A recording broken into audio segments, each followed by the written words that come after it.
클리닉 때 잠깐 만나게 돼서 반갑고요. 오늘 봤던 시험지 해설을 좀 빠르게 해드리도록 할게요. 자, 시험지를 한번 볼까요?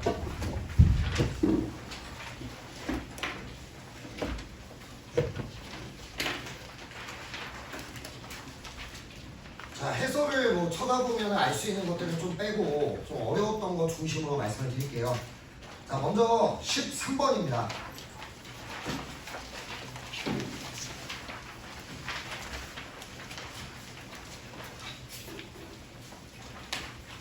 13번 보셨나요?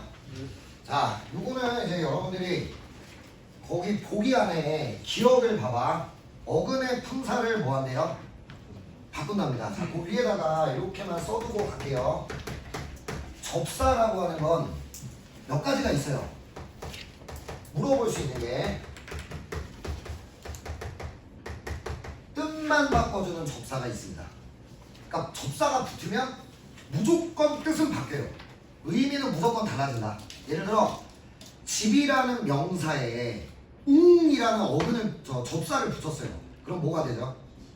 품사는 그래도 명사잖아. 하지만 뜻은요? 그 집의 뚜껑으로 바뀌었잖아. 이런 게 기본적인 본질적인 특징이에요. 접사는 이걸 한다. 그런데 이거는 그러니까 무조건이야. 모든 접사는 뜻을 더해준다라고 말하죠. 뜻을 바꿉니다. 이거고요. 두 번째, 여기다 플러스가 되는 게 뭐를 바꿀 수 있다? 품사를 바꾸는 애가 있어요. 얘는 당연히 하고 품사까지 바꿀 수 있다. 요거를 훈련을 좀 해놔야 됩니다. 얘가 출제 요소라는 거지. 무조건. 그러니까 요거를 잘 숙지를 해놔야 한다. 이거는 문제를 풀면서 경험하셔야 돼요. 그래서 클리닉이 중요한 거야. 그냥 무슨 개념을 딱 배우면 난 이 문제를 풀 수 있다! 그거 아니에요. 많이 만나봐야 된다. 그게 매우 중요하고요. 그 다음에 마지막으로 요런 애가 나올 수 있어요. 문장 구조까지 바꿔줄 수 있는 애가 있다. 얘는 이일이기 우구추를 지칭하는 겁니다. 이일이기 우구추가 뭐 하는 애죠? 맞아. 사동과 피동을 만들면 문장 구조는 무조건 바뀌어요. 국어에서. 이렇게 생각을 하시면 됩니다. 근데 오늘 얘를 먼저 쌤이 설명을 빠르게 해드리는 게, 근데 얘들아 독서를 풀어봤죠? 예. 수능은 이렇게 안 나와요. 그러니까 너무 심려하지 마세요. 교육청 지문이 좀 원래 정보량 조절을 잘 못해요. 수능 독서는 누가 써요? 평가원은 사람이 아니잖아. 누가 쓰냐면 수능은 전공 교수가 써요. 경제 지문은 누가 써? 경제 교수가 써. 그래가지고 석 달 동안 이것만 하다 나와요. 애들 갇혀가지고. 그래서 이거 쓰면 국어적으로 예쁠까 안 예쁠까? 경제 교수가 글을 썼어. 이 사람들 글을 잘 못 쓰거든요. 그러면 글이 예쁠까 안 예쁠까? 안 예뻐서 국교과 국어교육학과 교수가 글을 다시 써요. 피드백 받으면서. 왜냐면 내용이 흐트러지면 안 되잖아. 그러니까 피드백 받으면서 국교과 교수가 국어적으로 예쁘게 만들어요. 그리고 나면 3단계가 있어요. 고등학교 교사, 국어교사가 최종 감수를 합니다. 왜요? 왜 하는 거야? 맞아, 비슷해. 고3이 풀 수 있는가를 따지는 거지. 이 사람들 너무 전문가잖아. 그럼 고3이 할 수 있게 만들어 주거든요. 이걸 하면서 정보량이 너무 많으면 줄이고요. 그 다음 설명이 불충분하면 더 넣어주고요. 이런 걸 하거든요. 근데 오늘 과학기술 지문이나 법 지문 같은 거는 사실 그렇게 교육적이지는 않아요, 사실. 근데 이걸 해보는 게 나쁘다가 절대 아니에요. 도움이 되겠죠. 근데 과하다. 이 정도까지 안 나온다. 그러니까 너무 심려치 마셔라. 많이 틀렸다 해도.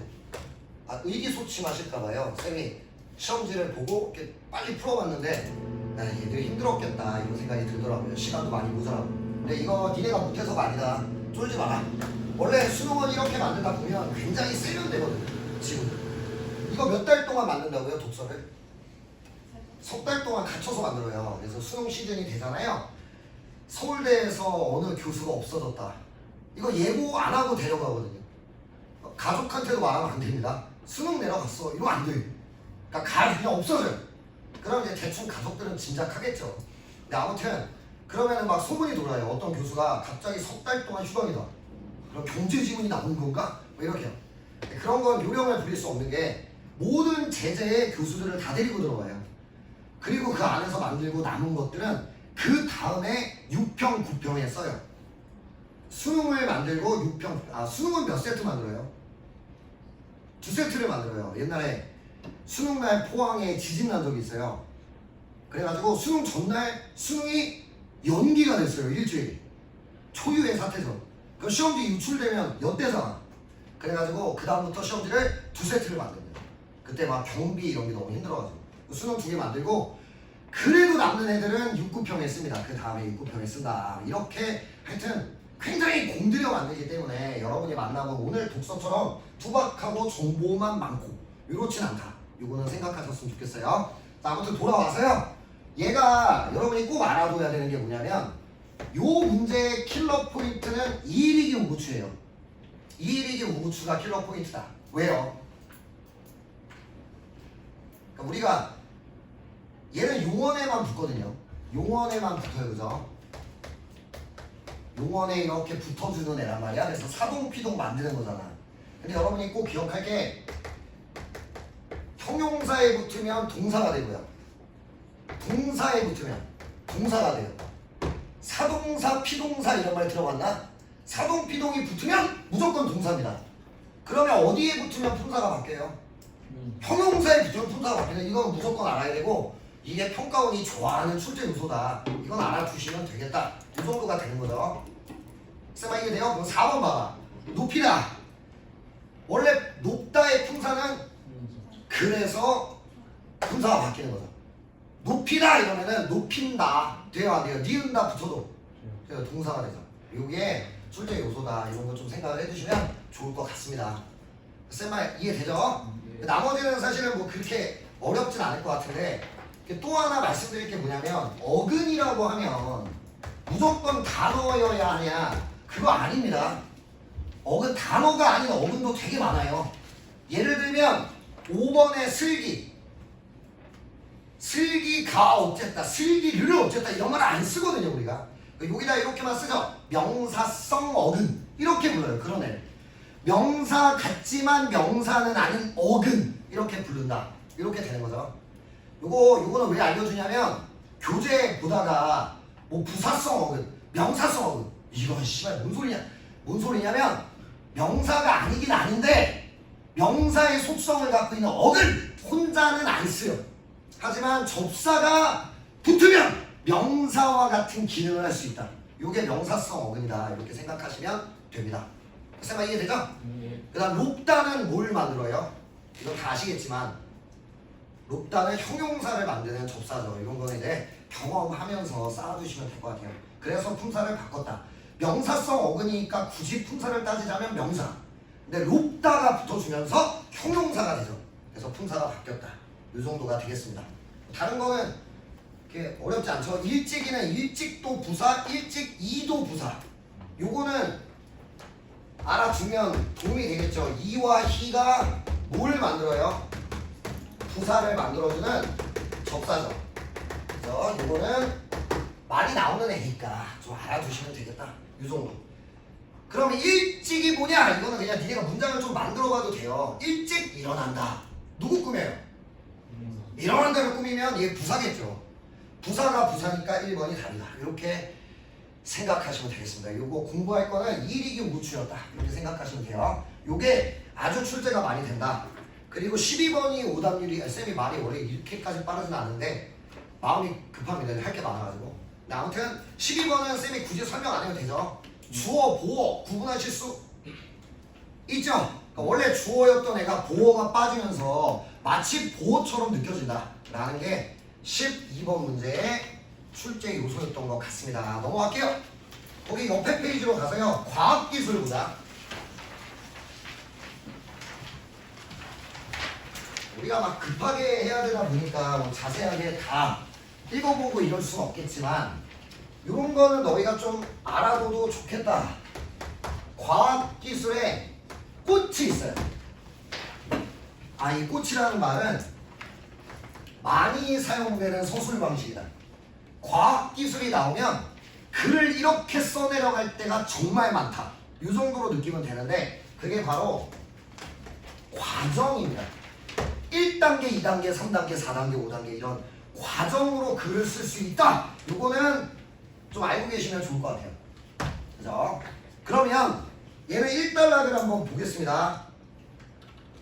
빠르게 볼게요. 얘는 귀 안쪽에 위치하는 달팽이관은 림프액이 차있는 달팽이 모양의 청각기관이다. 그림은 달팽이관의 횡단면을 확대하는 것이다. 달팽이관 안에는 관의 모양을 따라 기저막이라는 깃막이 존재하며 기저막 위로는 털세포가 배열되어 있다. 기저막과 털세포는 소리의 높낮이를 지각하는 데 있어 중요한 역할을 한다.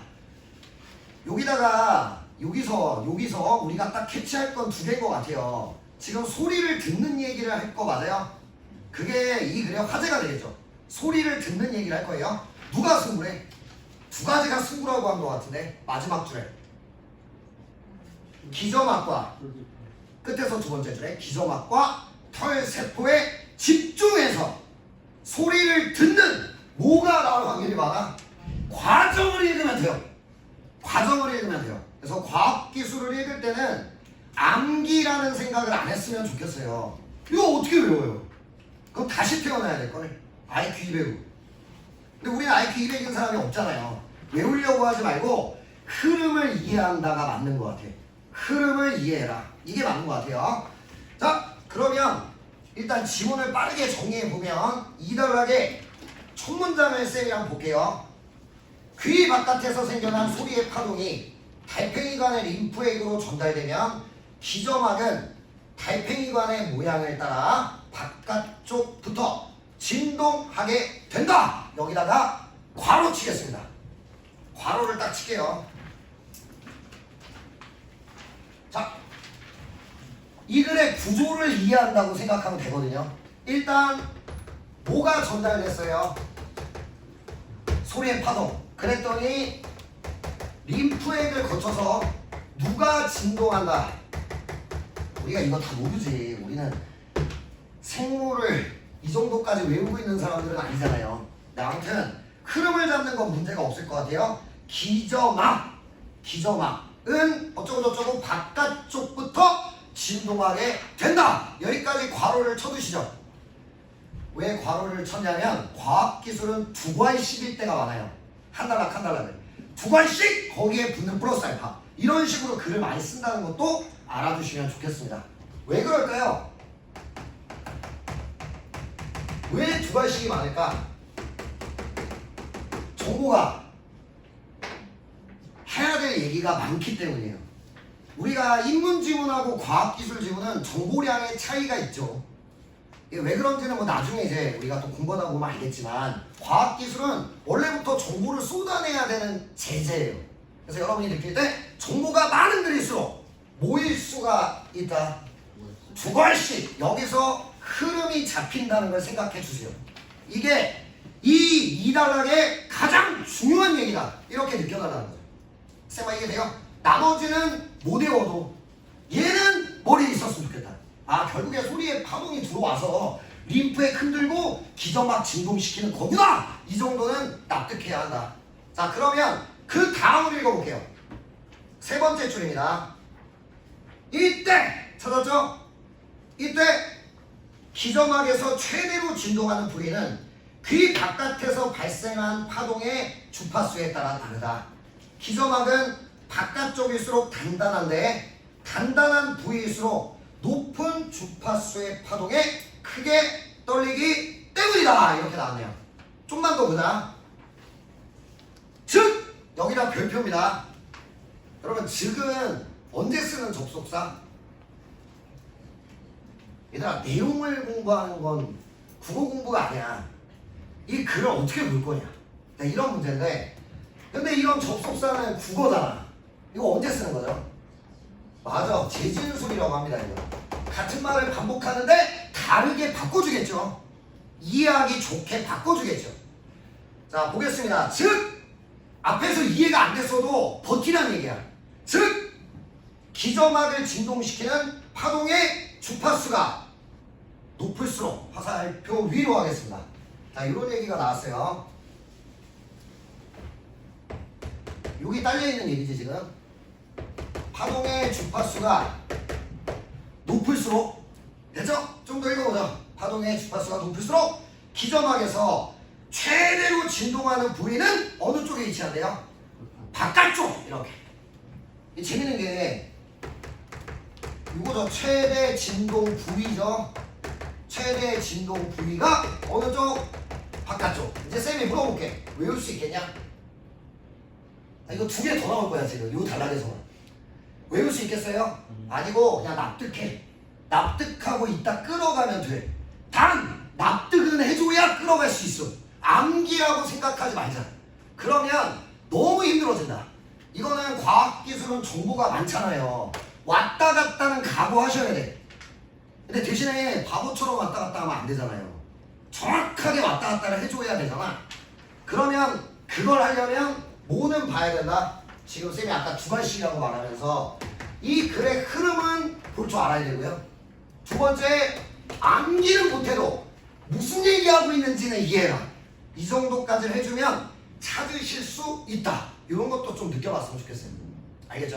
자, 아무튼 요거 했습니다. 주파수가 올라갈수록 기점막에서 최대로 진동하는 부위가 바깥이다. 이때 귀 바깥에서 발생한 파동의 주파수가 높을수록 기점막에서 최대로 진동하는 부위의 길이는 어떻게 된다? 자, 이 두 가지죠. 지금 기점막에서 이렇게 하자. 최대 진동 부위 길이는 짧다. 이렇게 두 가지 얘기를 하고 있다. 확인은 해줘야 돼. 못 외워. 하지만 지금 이 두 가지 얘기가 결국에 이 정도. 주파수에 따라 뭐가 달라진다? 바깥쪽부터 진동할 거냐 안쪽부터 진동할 거냐 이게 달라지나 보다. 또 하나는 진동하는 최대 진동 부위의 길이가 달라지나 보다. 이 정도는 납득했죠? 넘어갑니다. 마지막 줄입니다. 마지막 줄. 기점막이 진동하는 정도는 기점막의 바깥에서부터 어떻게 된대요? 이렇게 되죠? 진동하는 정도는 바깥쪽에서부터 어떻게 된대요? 완만하게 증가하다가 급격하게 떨어진다. 끝! 됐죠? 외워 못 외워? 못 외워. 이거 지금 정보를 이렇게 무자비하게 늘어놓는데 이걸 어떻게 외우냐. 단 중요한 건 지금 무슨 얘기하고 있는 거야? 소리를 듣는 와중에 누가 진동되는 얘기? 기점막! 주파수와 최대 진동 부위가 어떻게 되는가? 요거 납득했고 진동 정도가 어떻게 되나? 요거 납득했다. 찾을 것이다. 이렇게 생각하시면 돼요. 그리고 이제 뭐가 바뀝니까? 엔터 쳐져 있는 것 같은데 단락이 바뀌죠? 다시 집중해야 돼 말아야 돼. 다시 집중. 흐름을 좀 보여줄 것 같아요. 자, 괄호 열자. 맨 앞에 기점막이 뭐하면 그렇지. 우리가 원하던 얘기가 나오네요. 아까 여기까지 왔던 거잖아. 그 진동이 어떻게 되는가? 이 얘기였고요. 다시 이런 거죠. 기점막이 진동하면 이렇게 된 거죠. 기점막이 진동하면 털세포가 반응하여 털이 휘어지면서 전기 신호가 발생한다. 괄호 치겠습니다. 이거네요. 털이 휘어진다. 그래서 전기 신호를 만든다. 그러면 이제 이 글 어떻게 쓰는지 다 알겠지? 그러면 요거하고 관련된 부가 정보가 아까처럼 나올까 안 나올까? 나오겠죠. 그렇게 읽어주면 되고요. 그 다음 단락 마찬가지입니다. 그 다음 단락의 첫 문장만 보자. 이제 흐름만 빨리 잡자. 그 다음 단락. 전기 신호는 신경 전달 물질이 털세포에서 방출되도록 만들어 털세포와 인접한 신경 섬유를 흥분시킨다. 이 다음 단계인 거 알겠어요? 예. 그 다음 마지막 단락도 마찬가지. 이건 그만하자. 시간상. 괜찮아요? 흐름이 잡힌 거야. 지금 이렇게 가고 있잖아. 근데 누가 제일 중요하다고 그랬어? 아까 1단락에서 기점막과 누구? 털세포. 그럼 여기서 문제가 많이 나올 수밖에 없겠죠. 그것도 감안하시면 되겠습니다. 용어를 새로운 용어를 쌤이 너희한테 이제 안 쓰려고 하는데 쌤은 계속 수업을 해왔던 건 아니니까 아까 1단락에 얘네가 중요할 거라고 알려줬잖아. 그런 거를 일반적으로 방향 정보라고 부릅니다. 이 글의 방향을 알려주는 거야. 이거는 오늘 꼭 배워가야 되더라. 과학기술은 정보가 많아요. 적어요. 일반적으로 많아요. 그러면 단락을 어떻게 쓴다? 두 가지. 앞부분에서 존나 집중. 이건 머리에 남았으면 좋겠어. 그래서 흐름이 어떻게 가고 있는가 이건 내 머리에 있어야 정보를 제대로 찾죠. 그렇지만 여기 딸려있는 얘기는 외울 수는 없어. 그렇다고 안 읽으면 못 찾아. 그래서 뭐 하라고 했어요? 암기가 아니라 이해다. 이해를 해봐라. 이렇게 말씀을 드린 거죠. 쌤아 이해되죠? 그래도 털새끼 마저 읽어보자. 3단락이요. 아까 여기 맨 위에서 세 번째 줄 거기가 3단락이죠? 네, 거기서 두 번째 줄부터 읽어보자. 기점학에서 최대로 진동하는 부위에 가까이 있는 털세포일수록 어떻게 된대요? 휘는 횟수가 많다. 자, 뭐 간단하게 쓰자. 최대, 여러분은 쓸 필요 없습니다. 표시만 해두시면 돼요. 최대 진동 부위에 어떨수록? 네, 가까울수록 털세포가 휘는 횟수가 많다. 이렇게. 아, 이런 얘기를 하고 있구나. 진동이 세면 아까랑 비슷하잖아요. 지금 다만 이어지고 있죠. 그럼 쌤이 하나 물어볼게요. 최대 진동 부위는 누가 결정해? 어디가 최대 진동할 거냐? 누가 결정? 주파수. 그거는 있어야 된다는 거지. 주파수가 이거 결정할 것 같고, 화살표까지 못 외워. 안쪽 바깥쪽은 확인하시고 결정할 것 같고, 여기에 가까우면 털세포 이거 휘는 횟수가 결정되는구나. 이 정도를 납득해 주셨으면 좋겠다. 이렇게 되는 거죠. 여기까지 괜찮아요? 네. 자, 조금만 더 읽어보자. 여기는 자, 세 번째 줄 끝부분입니다. 같은 단락. 기점학에서 최대로 진동하는 부위에 있는 털세포는 기점학이 진동할 때마다 반응하므로 털이 휘는 횟수가 가장 많다. 같은 얘기죠, 사실상. 그 다음 따라서 털세포마다 민감하게 반응하는 뭐가 다르다? 왜 주파수가 달라요? 주파수가 뭘 결정할 거니까? 최대 진동 부위를 결정하기 때문에 털이 어디 있냐고도 밀접하게 물리겠구나. 이렇게 생각하면서 이 정도 하면 될 것 같아요. 주파수 연결. 그렇죠? 주파수가 누구를 결정?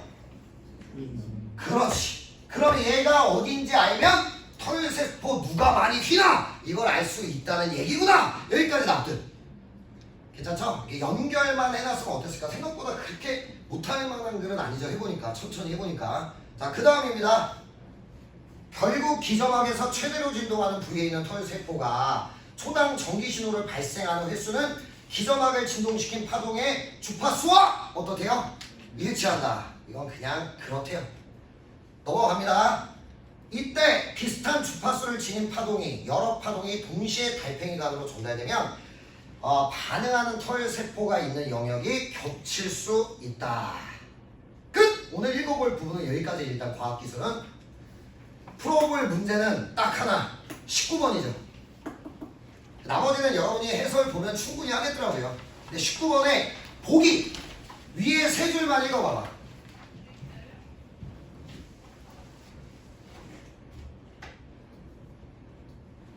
읽어봤나요? 자, 여기다 이렇게 쓸까요? 우리가 과학기술 같은 거 보기를 만나잖아요.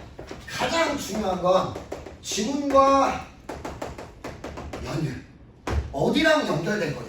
이게 매우 중요합니다. 지금 우리 3단락 읽었죠? 3단락의 맨 끝에 세 줄 봐봐. 3단락 읽었던데 맨 끝에 두 줄만 봐도 되겠다. 있잖아요. 파동이 여러 개가 오면 어떻게 된대요? 예, 털세포가 있는 영역, 반응하는 털세포가 있는 영역이 겹칠 수 있다. 여기랑 연결되네요. 그래서 그렇구나. 그래서 이에 따라 나중에 전달된 파동을 소리로 지각하지 못할 수가 있구나. 이렇게 플러스 알파 정보를 더 주고 있다. 이렇게 읽었다면 9점 이렇게 될 것 같아요. 이제 나머지는 그래프만 이해하면 되겠죠. 자, 어디 가보냐면 끝에서 5번째 줄 보기, 위에서 6번째 줄로 가보자. 보기에서 0에서 800Hz 찾았나요? 거기부터 읽어보자. 0에서 800Hz 사이의 파동들이 지각되기 위한 최소 수준을 데시벨 단위로 측정하였다. 그 다음 A 주파수의 파동이 전달된 상태에서 각 파동들이 지각되기 위한 최소 수준을 다시 측정. 그 다음 그래프는 첫 번째 측정값에서 두 번째 측정값이 얼마나 증가했는가. 이게 뭔 소리예요?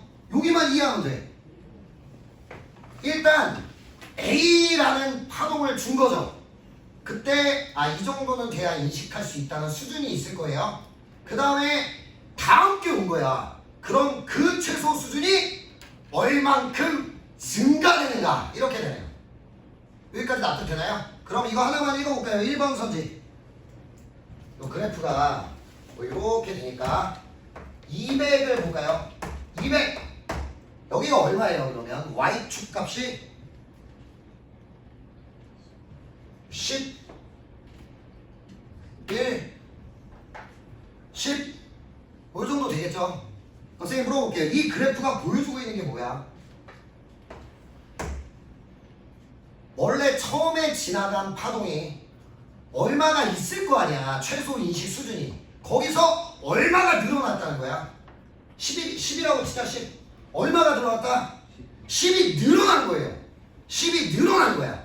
그러니까 원래는 5까지 인식할 수 있었다면 이제는 얼마가 돼야 인식할 수 있어? 두 번째 파동은 15가 돼야 인식할 수 있는 거죠.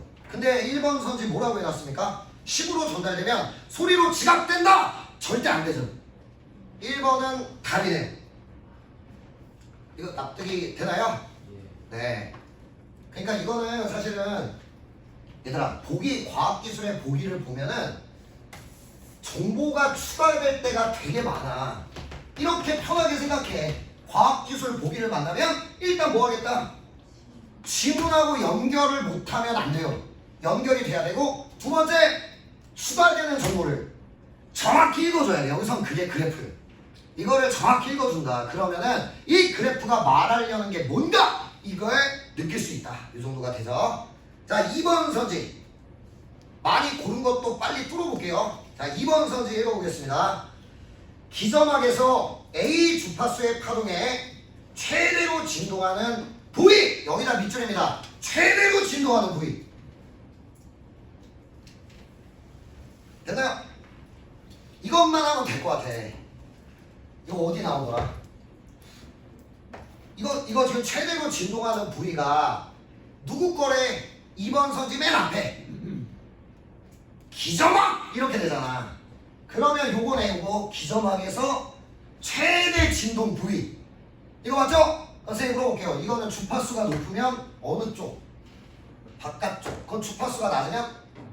그럼 이 그래프 봐봐. 어디가 주파수가 낮아? 왼쪽이 낮잖아. 그럼 여기가 뭐란 얘기야? 기점학이 안쪽이 진동한다는 얘기일 것 같고 여기는 그러니까 증가하는 것만 이 정도니까 원래 더 크겠지. 아무튼 이쪽이 바깥쪽이겠다. 이렇게 하래요. 쌤이 누구 끌어왔어요? 주파수와 안쪽 바깥쪽 기점학에서 진동한 최대 진동 부위의 상관관계를 끌어왔네요. 그 정도는 할 수 있잖아. 선지를 읽으면서.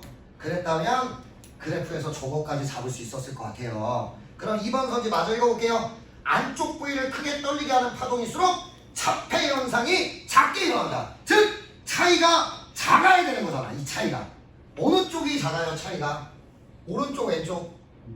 이게 첫 번째 파동과 두 번째 파동의 차이잖아. 차이가 작을수록 처음 거랑 두 번째 게 그나마 비슷하게 들리는 거야. 차이가 커지면 안 들리는 애가 열나많은 거죠. 그러면은 차폐 현상은 왼쪽이 심해 오른쪽이 심해? 오른쪽이 심합니다. 왜? 차이가 너무 크니까. 차이가 너무 크니까 이게 못 듣는 영역이 너무 커지는 거죠. 괜찮아? 그러면 선생님 물어볼게요. 안쪽일수록 차폐 현상이 많이 일어난다? 덜 일어난다? 덜! 2번 적절. 이렇게 풀어줄 수 있겠네요. 괜찮아? 근데 얘들아 이거 OX라는 건 별로 안 중요하고요. 봐봐. 쌤이 2번 선지에서 어디서 힌트를 얻었어? 기점학. 그리고 아마 납득만 해줬으면 아 참 뭐가 있었는데 이 정도 되지 않을까? 그리고 얘를 끌어왔죠. 항상 지문과 연결, 보기 문제 풀 때. 선지를 뚫을 때도 마찬가지다. 이걸 생각하시면 돼요. 여기까지 괜찮나요? 자, 내려가죠. 3번 한번 읽어봐 주세요. 아, 소리 안 내도 됩니다. 눈으로 한번 읽어봐 주세요. 힌트! 완만하다! 급하다! 또 어디 나오는 거야? 2단락의 마지막 부분에 나오죠. 우리 아까 요거 했던 거 요거. 괜찮아요? 어디부터 완만하게 올라가?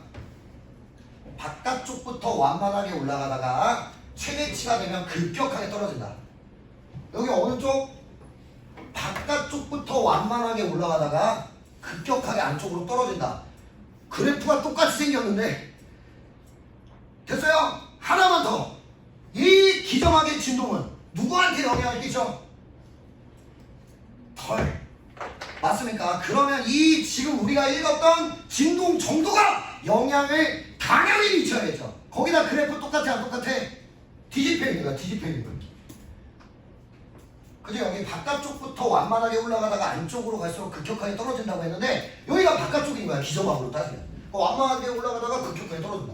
그래프가 똑같이 생겼고 우리는 알고 있어. 기점하게 진동이 털에 휘는 거에 영향을 끼치는 걸 알고 있죠. 그렇다면 당연히 상관관계가 있겠다고 추론하는 게 합리적이죠.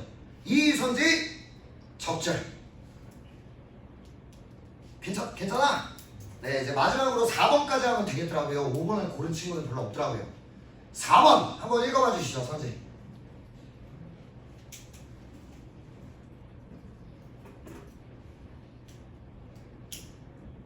자, 쌤이 하나 물어볼게요. 0인 거 맞아요? 0. 100일 때 0인 거 맞아요?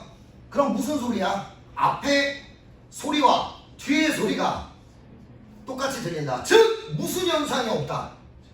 맞아, 차폐 현상이 없다. 차폐 현상 한번 읽어봐 주세요. 왜 일어나는 거죠? 거기 위에 세 줄, 맨 위에 세 줄.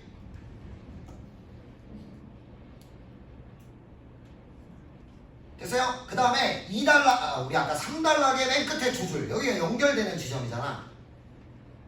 털세포가 있는 영역이 뭐 될 수 있다? 겹칠 수 있어서 문제가 됐고 이게 차폐현상을 일으키는 거네요. 그러면 0이란 얘기는 겹칠까? 안 겹칠까? 안 겹쳐야지. 이렇게 연결해서 들었어요. 쌤이 지문과 연결해서 이게 지금 차폐현상이라는 게 결국 이 진동하는, 이 휘어지는 털세포가 있는 영역이 겹칠 때가 문제죠? 근데 얘는 0이야! 그럼 겹쳐 안 겹쳐? 최소 안 겹쳐. 4번 적절. 멀리 떨어졌겠네요. 쌤아 이해되죠? 이거는 정의로 뚫어주는 문제. 이렇게 하시면 이 문제 하나가 끝났다. 이렇게 말씀드리면 될 것 같아요. 힘들죠? 이렇게 뚫어주시면 됩니다. 뭐 막상 해보니까 또 되기는 되죠? 근데 이거는 고3들한테 풀려도 틀릴 겁니다. 걱정하지 마세요. 여러분이 못하는 게 아니다. 그렇죠? 법지문 넘어가자. 오늘 쌤이 해드릴 마지막 지문입니다. 법지문.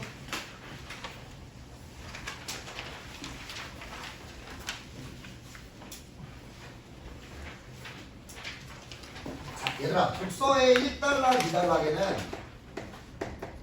자, 이걸 합쳐서 쌤이 글의 서두다 이렇게 말할게요. 글의 앞부분 에는 반드시 화제에 대해 설명하거든요. 화제가 뭐야?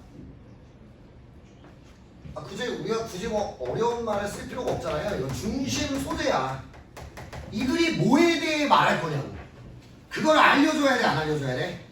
무조건 알려줘야 됩니다. 1, 2단락에서는 알려줘야 돼. 아까처럼. 과학기술처럼. 근데 만약에 내가 이렇게 생각을 해봐. 낯선 애가 나올 때가 있고 낯익은 애가 나올 때가 있을 거야.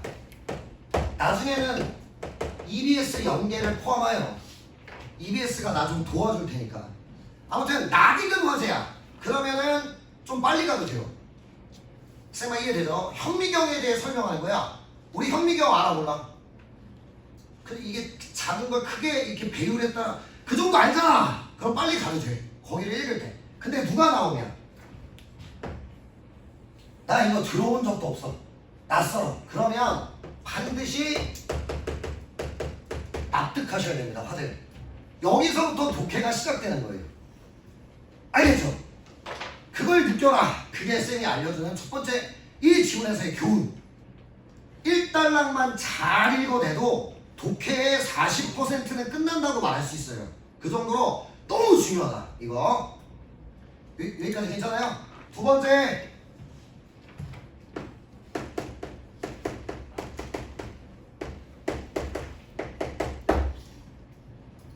우리 3단락 볼래요? 3단락 첫 번째 줄 봐봐. 부관에는 몇 가지가 있어? 세 가지. 그리고 또 이게 뭐 정지 조건, 해제 조건 막 나눠지잖아. 이걸 우리가 구분이라고 하거든요. 찢어주는 거야, 찢어주는 거. 과일에는 열대과일, 온대과일이 있다. 열대과일은 뭐 바나나, 파인애플 뭐가 있다. 뭐 이렇게 하위 개념으로 찢어 들어가는 거야. 그러면 어떻게 읽어야 돼요? 밑줄, 박스 이딴 게 중요한 게 아니라 내 머리는 비교를 해서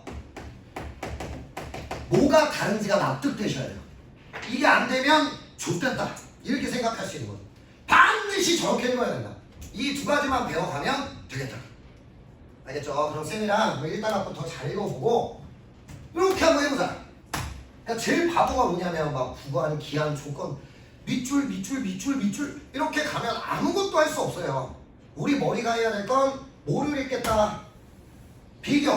그러니까 정확히 말하면 뭐가 다른지를 정확히 읽어라. 이게 승부다. 이렇게 느껴주시면 돼요. 그러면 이길 수 있다. 거기다 막 별표 치면서 가는 거죠. 그럼 나중에 문제 뚫을 때 그 차이점들이 다 문제를 뚫어줄 거예요. 그걸 정확하게 보셔야 한다. 이 정도가 되겠습니다. 보죠. 화제 1단락이요.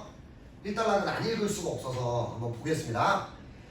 행정행위란 법령에 따라 행하는 일방적 의사표시로서 개인의 권리나 의무를 변동시키는 효력을 갖는다.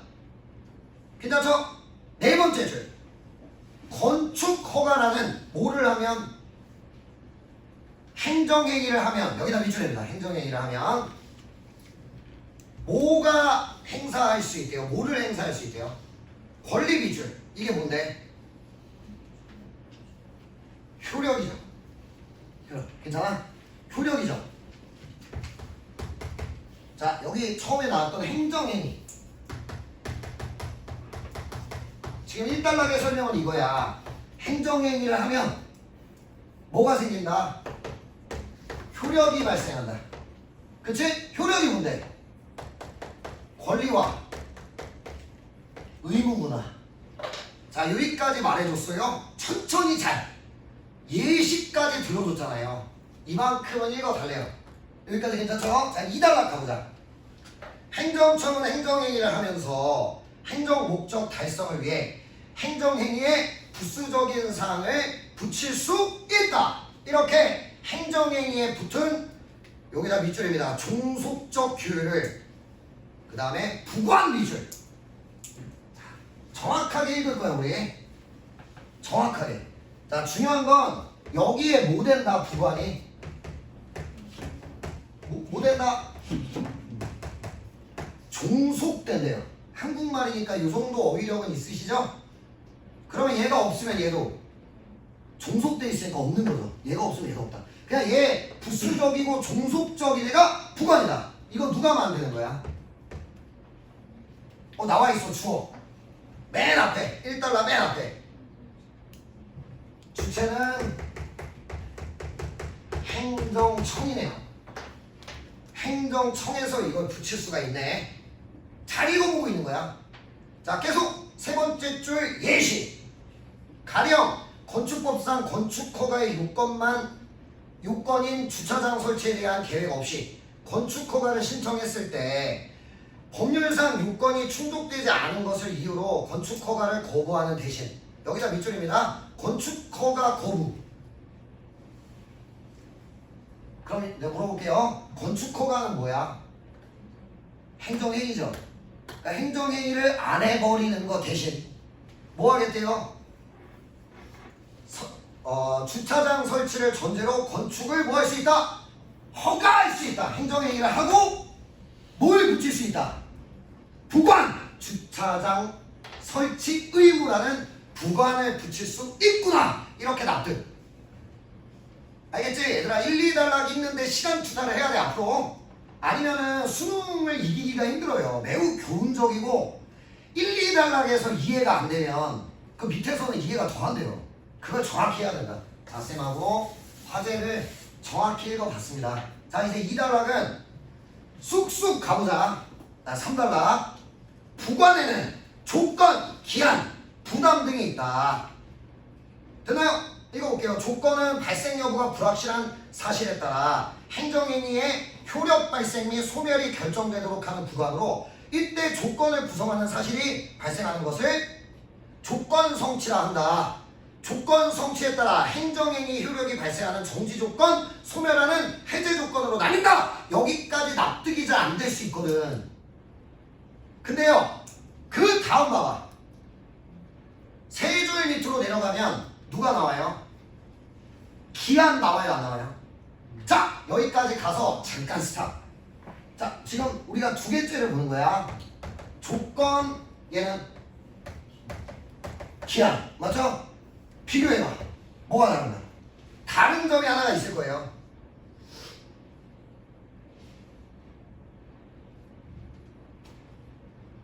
됐나? 얘는 뭐야? 맞아, 이게 승부가 될 거야. 얘는 확실한 사실에 따라 이렇게 되는 거 맞아요? 요게 보이면 되는 거야. 비교를 한 거야, 지금 쌤이. 차이죠? 괜찮죠? 요 두 개가 달라요? 이거에 따라 뭐를 하겠대요? 행정행위 효력 발생. 맞나? 행정행위의 효력이 발생할 수도 있고 소멸할 수도 있다. 이렇게 됐던 거죠. 그러면은 정지 조건, 해제 조건의 차이는 확인해봐. 정지 조건과 해제 조건 두 개는 뭐가 달라요? 이제 보일걸? 얘는 효력이 발생, 얘는 소멸. 이렇게 돼. 됐습니까? 이거네. 뭐에 따라? 불확실한 걸 조건 삼아 이거 하면 행정행위 효력 어떻게 된다? 발생한다. 정지 조건. 너 예를 들어 이걸 안 하면, 이거 안 하면 너 행정행위 효력 어떻게 한다? 소멸한다. 이렇게 다 읽었어. 이러면은 문제 풀 준비가 사실상 끝났다. 쌤이 지금 뭐를 중심으로 읽었어? 차이점. 이걸로 구분이 확 가는 거죠. 이제 문제 풀을 때 뭘로 선지를 만들지를 봤다. 이렇게 말할 수 있는 거죠. 됐습니까? 자, 얘는 확실한 걸로 행정행위 효력 발생, 소멸 일어난다. 맨 끝에 봐봐. 두 개가 있어요. 시기와 종기. 이거 안 할게요. 똑같아요. 이렇게 하면 되죠? 아, 됐어요. 그러면 뭐 3단락까지 넘어왔는데 지금 4단락 보자. 첫 번째 줄. 부담은 주된 행정행위 효력과 더불어 개인에게 별도의 의무를 부과하는 조건으로 조건이나 기한과 달리 그 자체로 행정행위의 성격을 갖는다. 이러면서 나왔네요. 자, 쌤이 물어볼게요. 얘가 지금 뭐가 다른 거야? 얘네 둘하고 다르잖아. 뭐가 달라요? 어떻게든 봐야 돼, 그걸. 얘네는 뭐였더라? 종속이었잖아. 일반적인 부과는 종속이었죠? 행정행위에 딸려있는 거잖아. 딸려있는 거. 근데 얘는 그 자체가 행정행위다. 즉 대등하다. 종속의 반대말. 괜찮아? 얘는 행정행위, 얘네 둘은 행정행위에 뭐 된다? 종속된다. 얘는 행정행위랑 이 자체가 행정행위니까 행정행위랑 대등하다. 괜찮아요? 그러면 다시 첫 번째 줄에서 그 대등하다는 걸 뭘로 보여줬어요?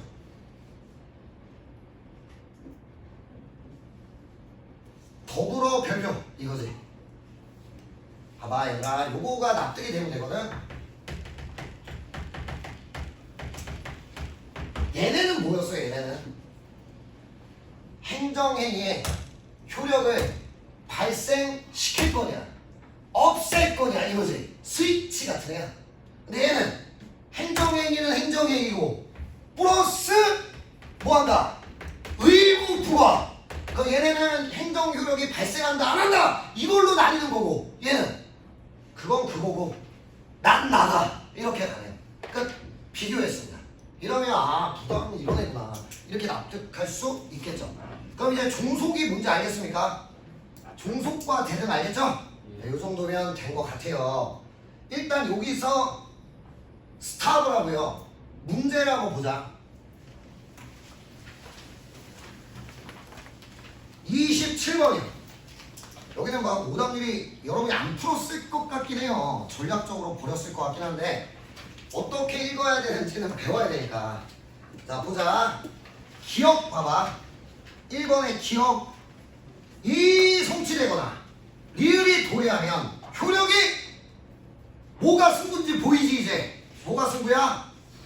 소멸 이렇게 되네요. 근데 기억은 소멸이야 발생이야? 발생! 선지 틀렸다. 이렇게만 해주면 되는 거야. 차이점을 봤다면 선지는 그 차이로 만들어졌을 것이다 이렇게 되는 거죠. 괜찮나? 그럼 2번 니네가 이제 해봐. 2번 뭐가 포인트일 것 같아? 차이점. 종속 이렇게 되는 거지. 종속. 종속이야 대등이야? 대등! 이 선지 틀렸습니다. 뭔 말하는지 알겠죠? 차이를 보면 선지가 보인다가 뭔 말인지 좀 알겠죠? 나 3번 읽어봐 주세요.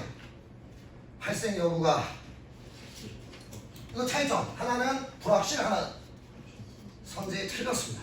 이런 식으로 풀어가는 거죠. 그 다음 4번도 한번 읽어봐 주세요.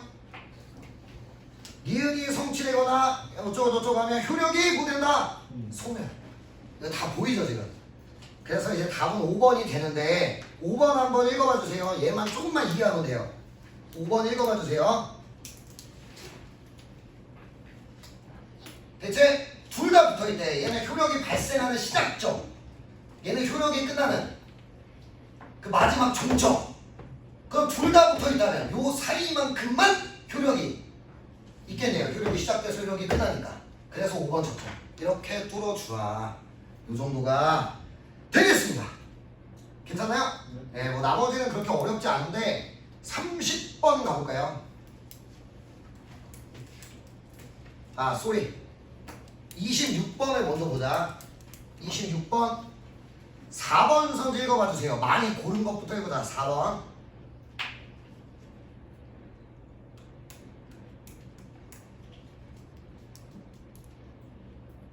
자, 별도의 의무 맞아요? 골라봐. 누구 얘기야? 별도의 의무. 종속이 아니라 별도의 의무. 누구죠? 그러므로 이 선지 적절이네. 아, 이것도 하나 해볼까 얘들아. 거기다 밑줄. 부가될 수 있다 밑줄. 이것도 이제 배워야 되니까 부가될 수 있다 이러면은 얘들아 국어에서 되게 중요한 게 단정 필연 vs 가능성. 이거는 구분해야 돼요. 글을 읽을 때. 만약에 쌤이 이렇게 말했다고 칠게요. 얘들아 쌤은 3점 슛을 넣을 수 있어. 그러면 5번 던져서 몇 번만 들어가면 동그라미야. 한 번만 넣으면 되죠. 근데 난 3점 슛을 무조건 넣을 수 있어 이러면 다 넣어야만 동그라미죠. 근데 얘는 지금 뭐라고 했어? 이 선지 부가돼 수 있다. 그럼 여러 개 중에 지금 여러 개 중에 하나만 있으면 맞는 거예요. 이 선지 적절. 이렇게 되는 거죠. 여기까지를 생각해 주시면 된다. 요거 괜찮습니까? 그 다음 3번 선지 읽어봐 주세요.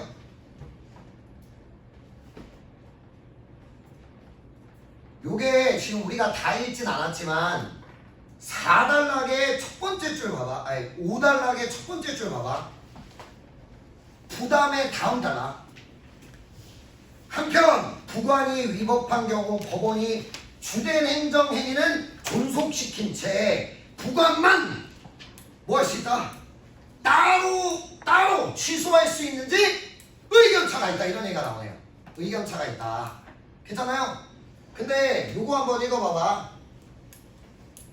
그 다음 세 번째 줄. 기속행위와 달리 재량행위에 붙은 부관은 취소할 수 없다고 본다. 기속행위는 법률상 요건이 충족하면 행정청이 법률상 규정된 내용대로 하여야 하는 행정행위이며, 재량행위는 법령상 요건이 충족되면 행정청이 그 내용을 선택할 수 있는 재량행위다. 이 견해는 법원이 재량행위에 붙은 부관만 취소하면 재량권이 침해된다고 주장한대요. 그래서 뭐래요? 마지막 두 줄. 뭘 취소해야 된다? 주된 행정행위를 취소해야 한다. 이렇게 나오죠. 그럼 선생님 물어볼게요. 지금 이거 마지막 두 단락의 화제가 이거까지만 하고 끝내자. 힘내. 뭐만 부관만 취소할 수 있는가 이거죠. 그러면 이것만 취소할 수 없다면 왜? 이렇게 나온 거야. 뭐 자체를 취소해야 된다. 행정행위 자체를 취소해야 한다. 왜? 부관만 취소하면 위법하다. 이렇게 말하는 거야. 그렇다면 부관만 취소한다는 건 무슨 뜻이야? 진짜 부관만 취소하는 거죠. 얘까지 취소되는 게 아니죠. 그거를 읽어달라는 거죠. 이렇게 하면은 그 선지에 한번 읽어봐 주세요. 26-3번. 얘가 오답률 1등이에요. 3번. 부관의 효력은 소멸한다. 당연하죠. 그래서 취소를 못하게 하겠다 이거죠. 됐죠? 자, 그 다음에 1번 선지 읽어봐 주세요.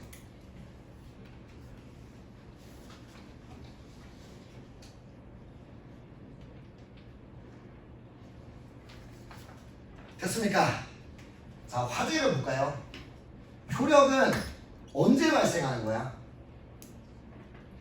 행정행위를 하면 효력이 발생하는 거 맞죠? 행정행위를 해야 발생하죠. 근데 얘는 뭐래? 행정행위 했대. 법률상 요건만 충족되면 즉시 발생한대. 즉시 발생한다. 이 소재 틀렸죠? 즉시가 아니야. 화제야, 화제. 행정행위를 하면 효력이 발생한다. 근데 얘는 요건만 갖추면 된다! 이거 안 되죠. 그래서 1번이 화제로 X가 나오는 선지였다. 이렇게 말씀드리면 되겠습니다. 그 나머지는 그 밑에 견해는 생각보다 이거 견해가 몇 개? 3개죠? 그럼 역시 무슨 점 읽어주시면 돼요? 없었네. 차이점. 그렇게 읽으면 29번 문제가 손쉽게 뚫릴 겁니다. 그렇게 해봐라. 그거 숙제하겠습니다. 여러분 6시 반에 꼭 보내라는 엄명이 있어서요. 네. 자, 여기까지 하면 제 쌤이 할 말은 대충은 다 한 것 같아요. 오늘 했던 얘기 중에 꼭 기억할 것만 리마인드 시키고 나가도록 하겠습니다. 얘들아, 뭐 문법은 됐고요. 여러분 열심히 하고 계시니까. 독서, 과학기술. 과학기술은 구조를 봐야 돼요, 못 봐야 돼요? 정보량이 많아서 구조를 못 보면 안 돼요. 근데 단락이 어떻게 쓰여져 있어요? 두 발씩. 그걸 최대한 활용한다. 이거 기억하시고요. 두 번째, 낯선 화제가 나와요. 지금처럼. 그럼 이거 대충 정확하게 읽어주려고 노력하셔야 돼요. 안 되면 손으로라도 써라. 그 머리 없으면 힘들다. 두 번째, 여러 개로 나뉘어요. 여러 개로 나뉘어요. 어떻게 읽을 거야? 다 따로따로 읽을 거야? 그럼 머리 안 남아. 어떻게 해라? 비교! 차이점을 기억해라. 알겠습니다. 그러면 선지가 보인다. 여기까지만 해줘도 성공이라 생각합니다. 알겠죠? 오케이! 여기까지 가고요. 다음에 또 기회가 될 때 해설 강의 하러 놀러 오도록 하겠습니다. 알겠죠? 고생했습니다. 네, 고생하셨습니다.